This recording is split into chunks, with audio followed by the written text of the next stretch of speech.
سلام، مهدی عرافی هم با یه ویدیو دیگه از مینی سینما در خدمت شما هستیم با تحلیل و بررسی فیلم شهرک ساخته علی حضرتی به تهیه کنندگی علی سرتیپی. بریم که ویدیو رو داشته باشیم.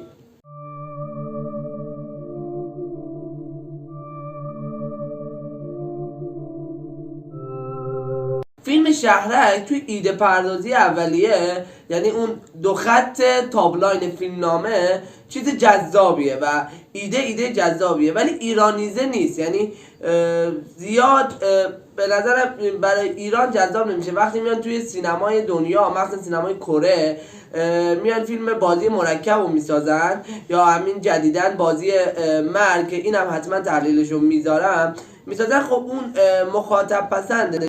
ولی بیشتر که داخل فیلم نامه میشیم، یعنی هر چی زمان فیلم بیشتر میگذره، فیلم به سمت یأسی و ناامیدی میره. یعنی مخاطب خودشو نمیتونه قانع بکنه که بشینه مخاطب تا آخر این فیلمو نگاه بکنه. هرچند که کارگردانی و نورپردازی هم توی تدوین، یعنی رنگ پردازی توی تدوین، هم رنگ پردازی و نورپردازی سر صحنه، هم کارگردانی اینا اوکیه و اون حس دارک بودن و سرد بودن تصویر رو با آدم میرسونه.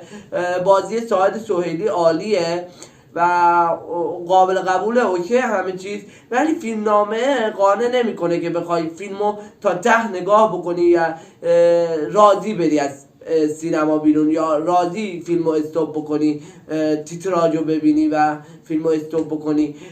در کل فیلم به نظر من فیلم سردرگمیه و آخرش مفهومه که میخواسته رو نتونسته برسونه. شاید اگر ویرایش فیلم نامه میخورد، یه سری چیزهای جالبی توی فیلم نامه تزریق میشد، میتونست قویتر فیلمو داشته باشه آقای علی حضرتی. پایان بندی فیلمو من دوست نداشتم. به نظرم هم بوی خیانت میداد، هم پایان باز بود و میتونست بهتر تموم بشه. به نظرم این فیلمو به عنوان فیلم سرگرم کننده نمیشه نگاه کرد، به عنوان یه فیلم فلسفی میشه نگاه کرد که حالا اون کسایی که علاقه خاصی به این سبک فیلم ها دارن میتونن نگاهش بکنن.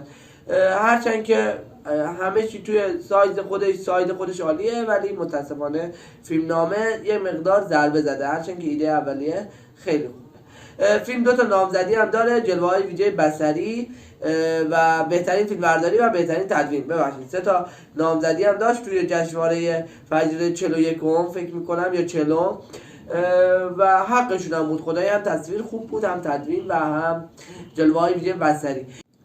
خیلی ممنونم که این ویدیو رو نگاه کردین. لطفا چنل رو سابسکرایب کنین. چنل نوپا هست و ما میخوایم کلی کارهای هیجان انگیز توش انجام بدیم. ممنونم ازتون. دست تک تکتون رو میبوسم. بدرود. دوباره میگیری؟ بله. بدرود. سابسکرایب یادتون نره.